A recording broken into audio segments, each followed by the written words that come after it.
National saving centre का saving account, ये वो अकाउंट है जो पाकिस्तानी और गैर मुल्की में काम करने वाले पाकिस्तान, ये दोनों अफराद इनफरादी तौर पर जॉइंटली मैनर अकाउंट के ज़रिए भी इस अकाउंट को खुलवा सकते हैं।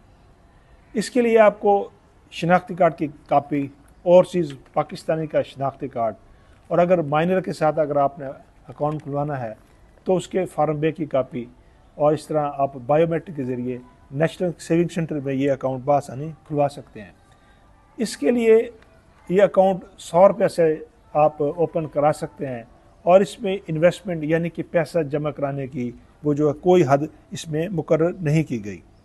अगर आप इसमें अपनी रकम किसी वक्त भी विड्रॉल कराना चाहते हैं, इनकैशमेंट कराना चाहते हैं, लेना चाहते हैं, तो आपको एक हफ़्ता पहले नोटिस देना पड़ेगा, और यूँ आप अपनी ये रकम, ये डिपॉजिट जो आपने कराई है वो निकाल सकते हैं।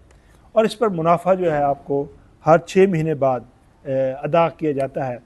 19 मई 2025 के टैरिफ के मुताबिक इस वक्त शरह मुनाफा 9.50% है, यानी कि ये मुनाफा दीगर बैंकों से बहुत बेहतर है। इस मुनाफे पर जो टैक्स है वो फाइलर के लिए 15% और नॉन फाइलर पर 35% टैक्स काटा जाता है, और ज़कात भी इस अकाउंट पर काटी जाती है। अगर आप ज़कात अपने हाथ से देना चाहें तो यहाँ डिक्लेरेशन नो ज़कात डिडक्शन का जमा कराकर भी आप इस ज़कात से बच सकते हैं।